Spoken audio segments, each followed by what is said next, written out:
আমার আজকের ভিডিওটা হচ্ছে ওই সেরা 25 সিরিজের 15 নম্বর ভিডিও। মোস্ট প্রবাবলি আমার মনে নেই এখন ভিডিও শ্যুট করার সময়, তবে থাম্বনেলে আমি লিখে দেবো 15 না 16, ঠিক খেয়াল করতে পারছি না। হাই, আমি রক্তিম। তো চলুন আজকের ভিডিও শুরু করা যাক। তো আজকের ভিডিওটার যেটা টপিক, যেটা গত 5 বা এই কয়েক বছরে বাংলা সাহিত্যের ট্র্যাজেক্টরিতে একটা পজিটিভ ইম্প্যাক্ট রেখেছে, সেটা হচ্ছে থ্রিলার নিয়ে যে ওয়েভটা চলছে সেই ওয়েভ। এবার থ্রিলার নিয়ে কি চলছে না চলছে এটা নিয়ে আমি একটা আলাদা ভিডিও বানিয়েছি। তো প্রথমে দেখে নেওয়া যাক যে বাংলা সাহিত্যে আগে থ্রিলারের অবস্থা কী ছিল। থ্রিলারকে যদি ট্র্যাডিশনালি এক্সপ্লেন করা যায়, এটা এতদিনে আমার ধারণা পাঠকরা অনেকেই জানে এবং এডুকেটেড হয়ে গেছেন যে ক্রাইম, কনস্পিরেসি, ইনভেস্টিগেশন, এই তিনটে দিয়ে থ্রিলার হয়। এবং সেই তিনটে কেন্দ্রিক গল্প বাংলায় যেগুলো ছিল, যেগুলো সত্যজিৎ রায় লিখতেন বা যেগুলো শরদিন্দু বন্দ্যোপাধ্যায় লিখতেন, ব্যোমকেশকে আমরা ব্যোমকেশ দা বলি না, কিন্তু কিছু দা কেন্দ্রিক গল্প বাজারে ছিল।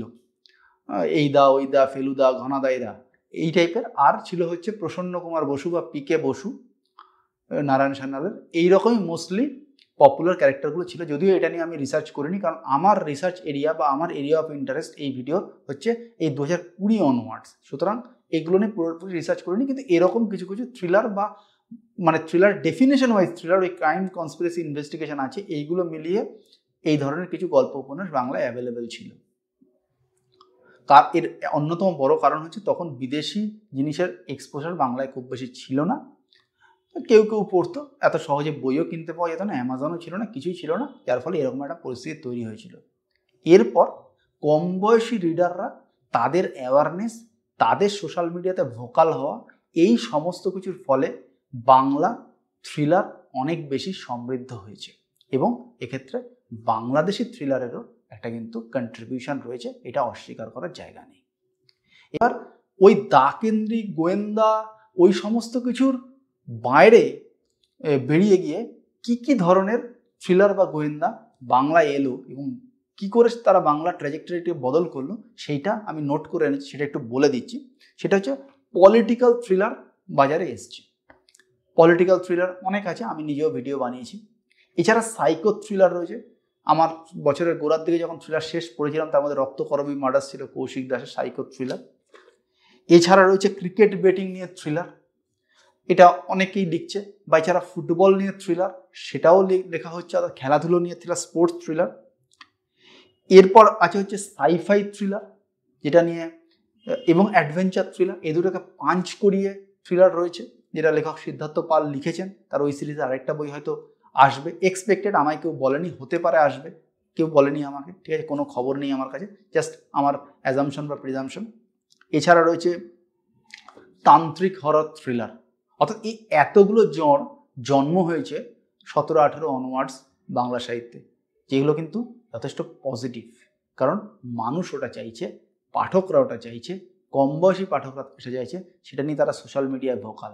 এবং সোশ্যাল মিডিয়ারও এক্ষেত্রে বিরাট ইম্প্যাক্ট রয়েছে, রিভিউ আসছে, এবং যেটা বাংলা সাহিত্যের ট্র্যাজেক্টরি বদলে বিরাট হেল্প করছে বলে মনে হয়। তাই থ্রিলারকে অবশ্যই, কারণ আমি তো কিছুদিন আগে অবধি খুব ক্লোজলি থ্রিলার পড়তাম, তো থ্রিলারকে অবশ্যই এই সিরিজে জায়গা দিতেই হবে, এছাড়া কোনো রাস্তা নেই।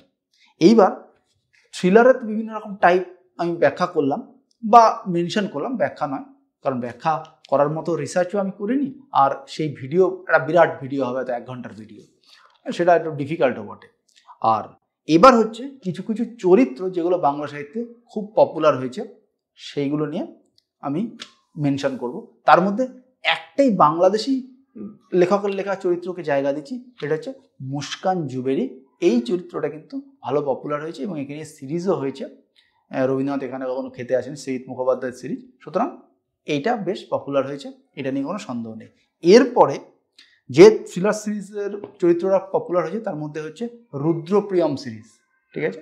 আমি এই চরিত্রগুলোর মধ্যে আমার প্রিয় কোন চরিত্রটা সেটা আমি বলবো পরে, ঠিক আছে। রুদ্রপ্রিয়ম সিরিজ, সেটা পপুলার হয়েছে দেবারতী মুখোপাধ্যায়ের।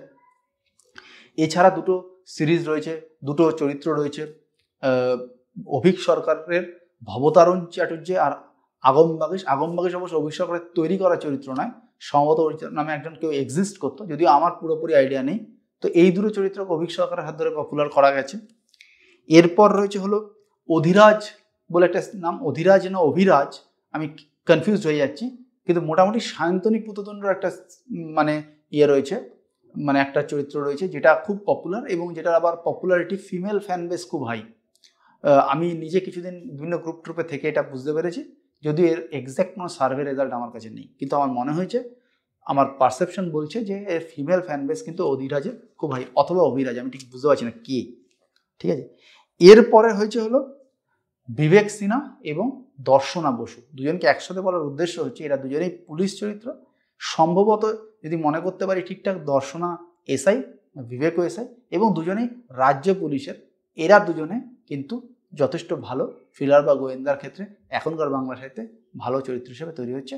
এবং দুটো চরিত্রের ক্ষেত্রে যেটা খুব পজিটিভ দিক, এদের গল্পগুলোতে রোমান্সের অ্যাঙ্গেল খুব কম থাকে। দর্শনের তো প্রায় নেই, বিবেকেরও কমই থাকে, রোমান্সের অ্যাঙ্গেল খুব একটা থাকে না, সেটা গল্পের গতিরোধ করে অনেক সময়। তো এইটা একটা খুব ভালো চরিত্র।